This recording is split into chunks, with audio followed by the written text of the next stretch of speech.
இந்த பதிவுடைய நோக்கம் நம்ம வாழ்க்கையில எத்தனையோ நல்ல விஷயங்கள் இருக்கு.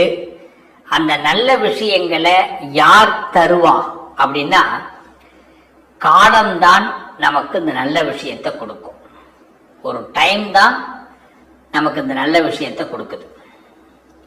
இந்த டைம் இப்ப நமக்கு ஆரம்பமாயிருக்கா? Yes, very good time. இந்த நேரம் ஸ்டார்ட் ஆகுது.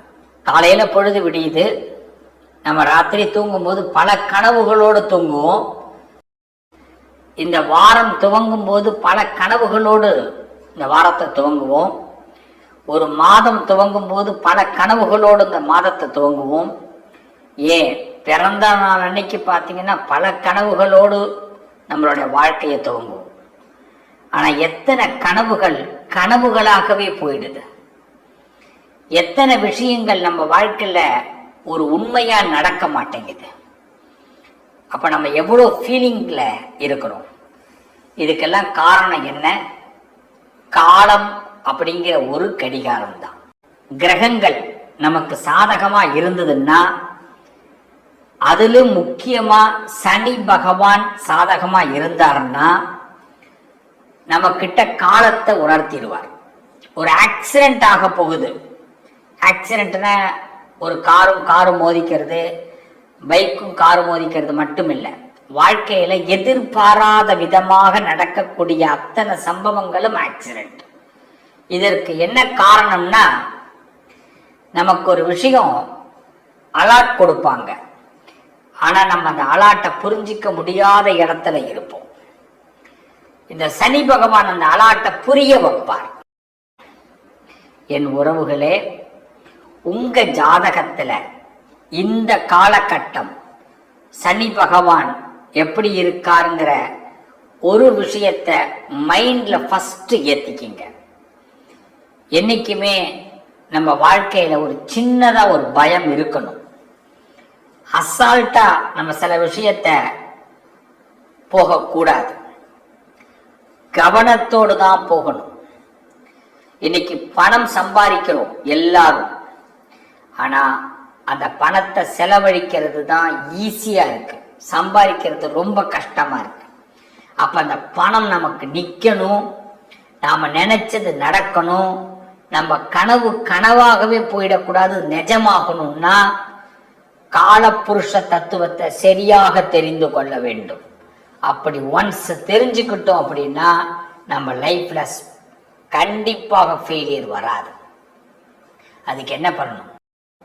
இந்த கால ஜாதக கட்டத்துல சனி பகவான் எந்த சூழ்நிலையில எங்க டிராவல் பண்றார், எந்த திசையில இருக்கிறார், எந்த புத்தியில நம்மளுடைய டிராவல் அவர் பங்கெடுக்கிறார், யாரோட கனெக்ட் ஆயிருக்கார் அப்படிங்கிறத சரியா தெரிஞ்சுக்கிட்டு நம்மளுடைய பயணம் துவங்கினா எல்லாருடைய கனவுகளும் பலிக்கும். யாருடைய கனவும் மிஸ் ஆகாது. சிவபெருமான நீங்க பரிபூர்ணமா நம்பினா சனி உங்களுக்கு உதவி செய்வார். எதையுமே விதி அப்படின்னு சொல்லி கடந்து போயிட முடியாது. கன்னிராசி அன்பர்களே, ஒரு சில இடத்துல நாமளும் காரணமா இருக்கிறோம். எல்லாமே விதி மேல பழிய போட்டுட்டு போயிட்டோம்னா அப்புறம் என்ன ஆகும் அப்படின்னா எல்லாத்துக்குமே விதி காரணம்னா நம்ம உடந்தையே இல்லாத மாதிரி இருப்போம். ரொம்ப நல்லவங்களா தெரியும். பெரும்பகுதி கன்னிராசிக்காரர்கள் எல்லாத்தையும் விதி மேல பழி போடாதீங்க. அப்ப யார் மேல பழி போடுறது? நீங்க கேட்கறது எனக்கு நல்லா புரியுது. காலம் உணர்த்தக்கூடிய பாடத்தை சரியா புரிஞ்சிக்கலைங்கிறத நம்ம மேலதான் நம்ம முதல்ல பழி போட்டுக்கணும். நான் ஏதோ ஒரு தப்பு பண்ணியிருக்கிறேன், நான் ஏதோ இந்த ஆளை நம்பி இருக்கிறேன், நான் ஏதோ செய்யக்கூடாத செஞ்சிருக்கிறேன், நான் இந்த இடத்துல இப்படி மாறி போயிருக்கலாம்.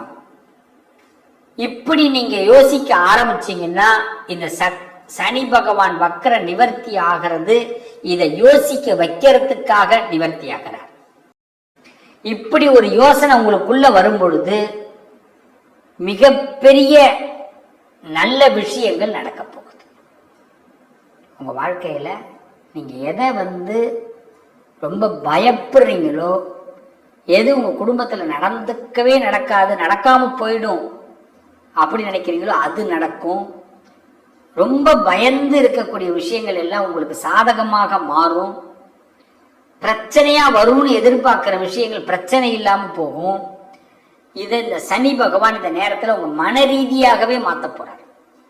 அப்ப உங்க குடும்பத்தில் இருக்கிற உறவுகளை பத்தியும் உங்க தொழில இருக்கக்கூடிய பார்ட்னரை பத்தியும் சில உண்மைகள் இந்த நேரம் தெரிய போகுது. சனி பகவான் என்ன பண்ண போறார்? சில உண்மைகளை உங்களுக்கு கொடுக்க போறார். பக்கம் பக்கமா பெரட்ட போறார். இப்போ எல்லாத்தையும் பிரிச்சு மேய போறார். பிரிச்சு மேயறனா என்ன? எல்லாத்தையும் அக்கு வேற ஆணி வேற கொடுத்துருவார். இதை இந்த பார்ட்ஸை எல்லாம் சரியா உண்டாக்கி சரிப்படுத்தி ஒரு வண்டியா ஓட்ட வேண்டியது இப்ப நம்ம கடமை.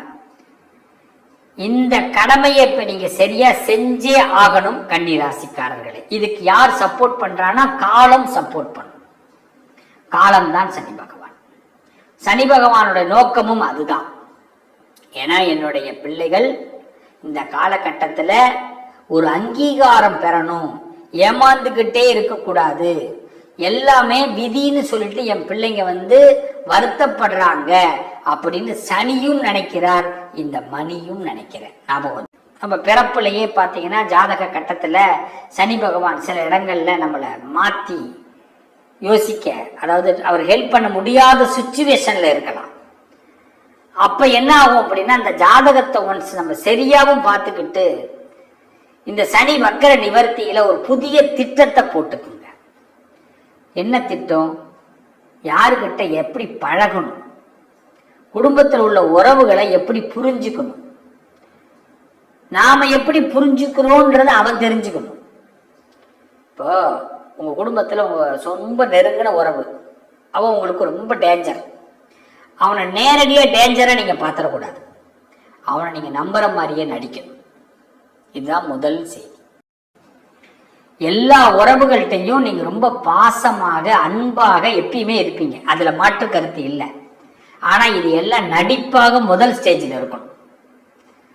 ரெண்டாவது ஸ்டேஜில் இது உண்மையா இருக்குங்கிறது உங்களுக்கு மட்டும் தெரியணும், அவங்களுக்கே தெரியக்கூடாது.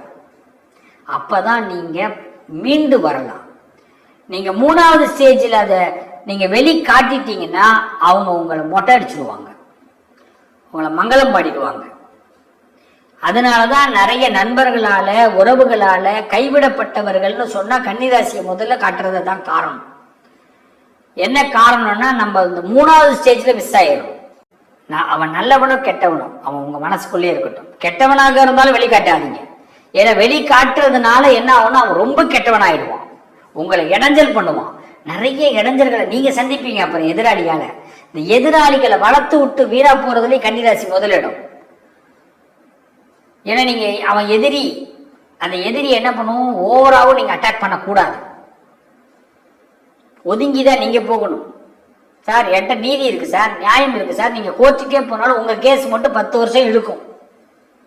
அது பங்காளி பிரச்சனையா இருந்தாலும் இழுக்கும், பண பிரச்சனையா இருந்தாலும் இழுக்கும். கடைசியில நீங்க மன்னிப்பு கேட்டுட்டு வாபஸ் வாங்கிட்டு வர மாதிரி தான் இருக்கும். அதே நீங்க சக்சஸ் ஆகணும்னு சொன்னா நீங்க செய்ய வேண்டிய முதல் படியே அவனுக்கு நீங்க அவனுடைய பலம் தெரியாத மாதிரி இருந்துக்கணும். அவனை டைரக்டா எதிர்க்க கூடாது, ஆனா அவங்ககிட்ட இருந்து ஒதுங்கணும். அவனை வீழ்த்துவதற்கு ஒரு சக்கர வியூகம் நீங்க வகுக்கணும். 4 பேர் நல்லா இருக்கணும்னா ஒரு விஷயம் செய்யறதுல தப்பு இல்லை இல்லையா? நம்ம நல்லவனா கெட்டவனான்னு யாரும் யோசிக்கணும்னு அவசியம் இல்லை. அந்தந்த சூழ்நிலைக்கு தகுந்த மாதிரி நல்லவன் கெட்டவன் மாறிக்கிட்டே இருப்பான், அதை தெரிஞ்சுங்க.